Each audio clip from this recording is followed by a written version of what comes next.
Hello student, हम लोग discuss कर रहे थे थर्मोडायनेमिक्स को।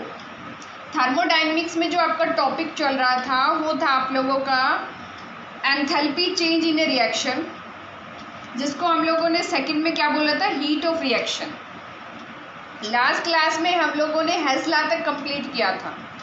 आज जो हम डिस्कस करेंगे वो आप लोगों का डिस्कस करेंगे enthalpy of solution. Enthalpy of solution जिसको हम लोग किससे रिप्रेजेंट करते हैं, डेल सोल एच, ठीक है, यानी change in enthalpy of the solution. ठीक है, तो इसकी मैं डेफिनेशन की अगर बात करती हूँ एंथैल्पी ऑफ सॉल्यूशन की, तो क्या कहता है, the enthalpy of a solution is defined as the enthalpy change.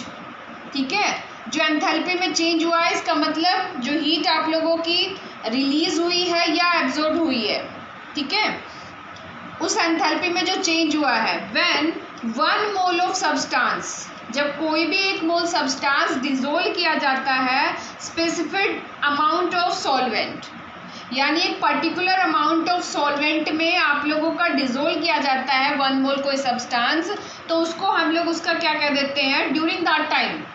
ठीक है, ड्यूरिंग दैट टाइम जो आप लोगों का एंथैल्पी चेंज होता है उसको हम लोग क्या बोल देते हैं, एंथैल्पी ऑफ द सॉल्यूशन। उसको बच्चों हम लोग क्या बोल देते हैं, एंथैल्पी ऑफ द सॉल्यूशन। यानी कोई भी 1 मोल सब्सटेंस को अगर किसी पर्टिकुलर अमाउंट ऑफ सॉल्वेंट में डिसोल्व करते हैं, उस टाइम जो आप लोगों का हीट में चेंज होता है उसको हम लोगों ने क्या कहा है, enthalpy of the solution.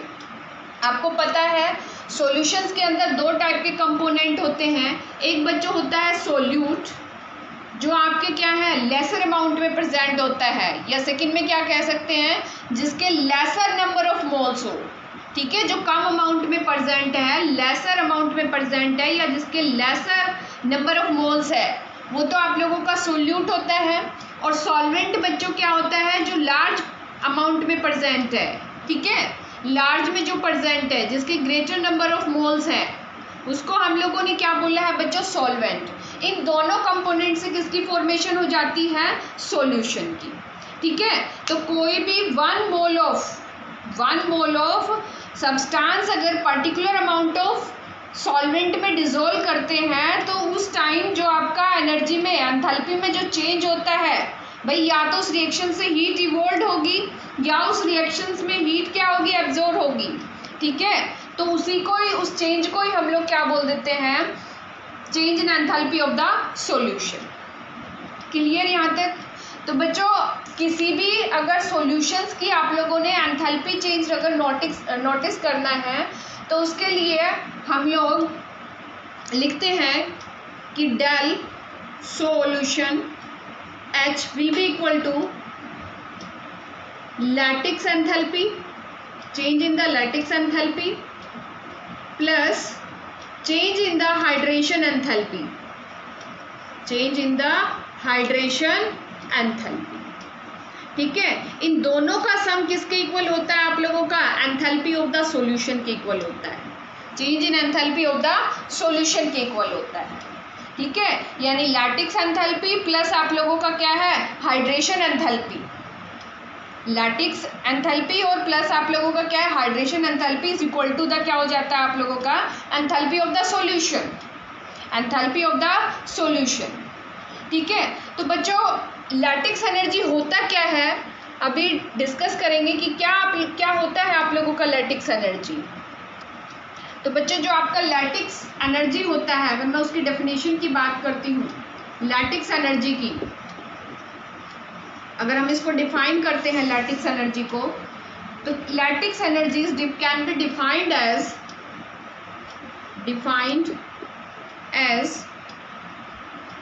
The energy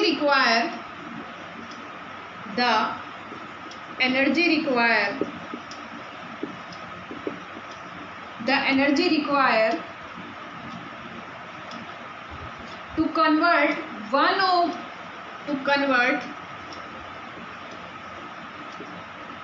1 mole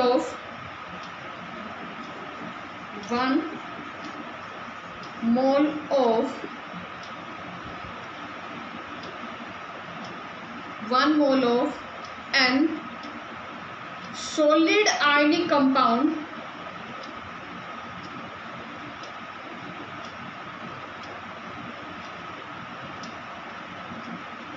solid ionic compound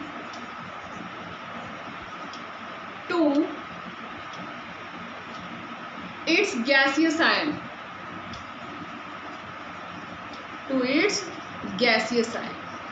ठीक है। यानी आपका लैटिक्स एनर्जी की डेफिनेशन क्या हो जाती है? Lattice energy is defined as the energy require, और यहाँ पर लिख दे सकते हो रिक्वायर की जगह रिलीज, ठीक है। रिलीज भी हो सकती है और आपका रिक्वायर भी हो सकती है। To convert 1 mole of an solid ionic compound, ठीक है, यानी 1 mole solid ionic compound, sorry यहाँ पर इनटू लिखेंगे, ठीक है। 1 mole of solid ionic compound को कन्वर्ट करने के लिए convert into its gaseous ion, ठीक है। यानी वो मिनिमम अमाउंट ऑफ जो आप लोगों की एनर्जी है जो किसी सॉलिड आयनिक कंपाउंड्स, याद रखना यहाँ पर सॉलिड आयनिक कंपाउंड्स लिखा है मैंने, सॉलिड आयनिक कंपाउंड्स को किस में कन्वर्ट करने के लिए? गैसियस आयन में कन्वर्ट करने के लिए जो अमाउंट ऑफ एनर्जी रिक्वायर है that is called the lattice energy. या इसके रिवर्स में मैं बोलूँ कि जो आपकी एनर्जी रिलीज होती है, आपकी एनर्जी रिलीज हो कि आप लोगों का 1 mole of solid ionic compounds को बनते time from its gaseous ion, ठीक है। यानी गैसियस आयन से आप लोगों का 1 mole of solid ionic compounds को बनते टाइम जितना एनर्जी का रिक्वायरमेंट होता है या आप लोगों की रिलीज होती है उसको हम लोग क्या बोलेंगे? लैटिक्स एनर्जी, ठीक है। लेकिन बच्चों यहाँ पर देखो कंडीशन उसने क्या दी है कि जो आपका कंपाउंड्स बने वो आप लोगों का आयनिक और क्या हो, दूसरी कंडीशन सॉलिड होना चाहिए।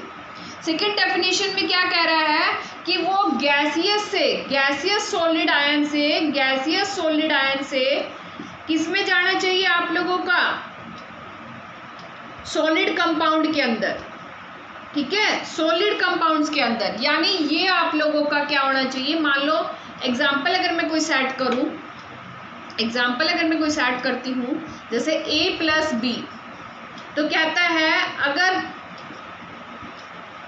एक कैटायन है, दूसरा मैं लिख दूँ यहाँ पर एनायन है, that will B give the, ठीक है। तो ये किस स्टेट में होने चाहिए? दोनों के दोनों किस स्टेट में होने चाहिए? गैसियस के अंदर। और हमें फॉर्मेशन किसकी मिलेगी? सॉलिड की फॉर्मेशन मिलेगी। तो ड्यूरिंग दैट टाइम एनर्जी जो आप लोगों की रिलीज होगी, जो रिलीज की हुई एनर्जी है, that energy is called the lattice energy. उस एनर्जी को हम लोग क्या बोलेंगे बच्चों? लैटिक्स एनर्जी, ठीक है। तो डेफिनेशन इज क्लियर कि जब कोई भी आप लोगों का सॉलिड आयनिक कंपाउंड्स बनता है, किससे बनेगा? फ्रॉम इट्स गैसियस आयन, तो उस टाइम जो एनर्जी आप लोगों की रिलीज होगी that energy is lattice energy. ये सेकेंड वे में क्या कह सकते हैं, जो आप लोगों की एनर्जी रिक्वायर है 1 mole of solid ionic compounds को ब्रेक करने के लिए, कन्वर्ट करने के लिए इनटू इट्स गैसियस आयन, किस में कन्वर्ट कर रहे हैं हम लोग? गैसियस आयन में। तो उस टाइम जो एनर्जी रिक्वायर है that energy is lattice energy, ठीक है। मैं इसको एक एग्जांपल के थ्रू एक्सप्लेन करती हूँ कि आप लोगों का क्या लैटिक्स एनर्जी होता है और क्या आप लोगों का हाइड्रेशन एनर्जी होता है, ठीक है। एक एग्जांपल सेट करती हूँ अभी मैं, उस एग्जांपल के थ्रू मैं एक्सप्लेन करती हूँ कि किस तरीके से आपका लैटिक्स एनर्जी होता है और हाइड्रेशन एनर्जी। देखो बच्चों, मान लो KCl आप लोगों का सोल्यूट है, 1 मोल KCl लिया मैंने, 1 मोल KCl लिया, this one is the solute, ठीक है। और ये आप लोगों का क्या है? वाटर आप लोगों का क्या है? प्योर सॉल्वेंट है। प्योर क्या है बच्चों? ये सॉल्वेंट है। तो बच्चों हम लोगों ने वाटर जो है आप लोगों का प्योर सॉल्वेंट लिया, इसके अंदर मैंने solid ionic compounds, this one is the solid ionic compounds, ठीक है। सॉलिड आयनिक कंपाउंड्स को मैंने डिसोल्व किया, जिसको हम लोग क्या बोलते हैं? इलेक्ट्रोलाइट्स, ठीक है। आप लोगों ने पढ़े होंगे इलेक्ट्रोलाइट्स एंड नॉन इलेक्ट्रोलाइट्स। जो कंप्लीटली डिसोशिएट हो जाए वो आप लोगों के क्या होते हैं? जो डिसोशिएट हो जाते हैं उनको हम लोग क्या बोलते हैं बच्चों? इलेक्ट्रोलाइट्स। तो मैंने KCl को डिसोल्व करना है इस वाटर के अंदर, ठीक है। तो KCl को डिसोल्व करना है, तो यहाँ पर आपके जो KCl के जो स्मॉल क्रिस्टल है उनको डिसोल्व करना है। 1 मोल ऑफ KCl कंपाउंड्स लिया, मैंने इसको डिसोल्व किया। अब इनको ब्रेक करने के लिए, KCl को ब्रेक करने के लिए एनर्जी की क्या होगी बच्चों, रिक्वायरमेंट। और वो एनर्जी कहाँ से सप्लीमेंट होगी आप लोगों का, दिस सॉल्वेंट से, ठीक है ना। ये जो आपका सॉल्वेंट है ये एनर्जी क्या करवाएगा, इसको प्रोवाइड, ठीक है, इसको ब्रेक डाउन करने के लिए।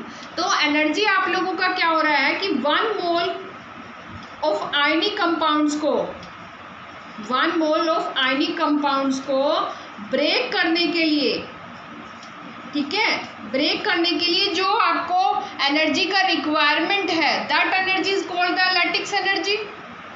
क्लियर कि भाई इस 1 मोल KCl को तोड़ने के लिए जितना आप लोगों का एनर्जी का रिक्वायरमेंट है, उस एनर्जी को हम लोगों ने क्या बोला है बच्चों, लैटिक्स एनर्जी। यानी ड्यूरिंग दैट प्रोसेस, जब आप KCl को डिसोल्व करोगे इसके अंदर, तो ड्यूरिंग दैट प्रोसेस एनर्जी क्या होगी, रिक्वायर, एनर्जी आप लोगों की क्या होगी, रिक्वायर होगी। ओके, तो इस रिक्वायर हुई एनर्जी को हम लोगों ने क्या कहा, लैटिक्स एनर्जी। इस रिक्वायर हुई एनर्जी को क्या कहा है, लैटिक्स एनर्जी बोला है, ठीक है। उसके बाद जैसे ही इसमें डिसोल्व होगा तो it will be change into the K positive plus Cl negative. भाई इसके क्या बन जाएंगे, कैटायनिक और anionic form. This one is the cation and this one is the anion. जब ये वाटर में प्रेजेंट है तो वाटर मॉलिक्यूल्स आपके K पॉजिटिव और क्लोरीन जो है आपको इसको क्या कर लेंगे, गैदर्ड। तो कुछ इस टाइप की इंट्रैक्शन हो जाएगी कि K positive are surrounded by the water molecules. Oxygen पर कैसे चार्ज आएगा, स्लाइटली नेगेटिव, ठीक है। इसी तरीके से दूसरा वाटर मॉलिक्यूल्स है वो भी इसको सराउंड कर लेगा, इसी तरीके से तीसरा, ठीक है, ठीक है। इस तरीके से आप लोगों की सिचुएशन हो जाती है। यानी जब वो आयनिक फॉर्म में आ जाता है तो कुछ इस तरीके की सिचुएशन हो जाती है कि जो आप लोगों का कैटायन और एनायन है that will be surrounded by the water molecules. किसके थ्रू सराउंडेड हो जाएंगे बच्चों, ये वाटर मॉलिक्यूल्स के थ्रू सराउंडेड हो जाएंगे, ठीक है। तो आप यहाँ पर बच्चों क्या है, इनके बीच में कोई ना कोई इंट्रैक्शंस होंगी। इंट्रैक्शंस कैसी होगी, ये तो आयन है और आपका वाटर मॉलिक्यूल्स क्या है, डाइपोल है, ठीक है। तो यहाँ पर जो इंट्रैक्शन होगी that interaction is called the ion dipole interactions. उस इंट्रैक्शंस को हम लोग क्या कहेंगे, आयन डाइपोल इंट्रैक्शन। और यहाँ पर एनर्जी क्या होगी बच्चों, रिलीज होगी। यहाँ पर एनर्जी क्या होगी, रिलीज होगी। क्यों रिलीज हो रही है, क्योंकि सॉल्वेशन ऑफ आयन हो रहा है। सॉल्वेशन ऑफ आयन क्या है कि जो कैटायन और एनायन है, जो कैटायन और एनायन है वो आपके सराउंडेड होंगे वाटर मॉलिक्यूल से और उनमें कुछ ना कुछ इंट्रैक्शन होगी और उस इंट्रैक्शन से एनर्जी क्या होगी बच्चों, यहाँ पर रिलीज होगी। एनर्जी क्या होगी, रिलीज होगी।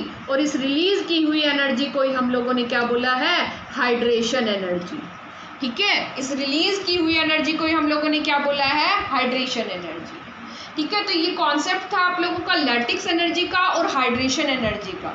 फिर से मैं एक्सप्लेन करती हूँ कि जैसे आप लोगों का वाटर, जैसे आपने कोई सॉलिड आयनिक कंपाउंड डिसोल्व करना चाहा इसके अंदर, तो इसको ब्रेक करने के लिए ठीक है बच्चों, तो जैसे आप उस KCl सॉल्यूशन को, KCl आयनिक कंपाउंड को डिसोल्व करोगे तो उस टाइम जो एनर्जी रिक्वायर हुई that energy is lattice energy, okay, ठीक है। 1 मोल ऑफ आयनिक कंपाउंड्स को आप लोगों का ब्रेक करने के लिए जो आपका एनर्जी रिक्वायर हुआ that is the lattice energy, ठीक है।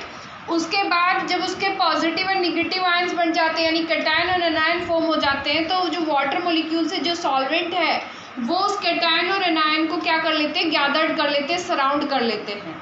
तो ड्यूरिंग दैट टाइम जो इंट्रैक्शंस होती है उस इंट्रैक्शन से एनर्जी क्या होती है, रिलीज होती है। इसको हम लोग बोल देते हैं सॉल्वेशन ऑफ आयन, ठीक है। During the solvation of ion the energy will be release and that energy is called the hydration energy. उस एनर्जी को हम लोग क्या बोलेंगे बच्चों, हाइड्रेशन एनर्जी, ठीक है।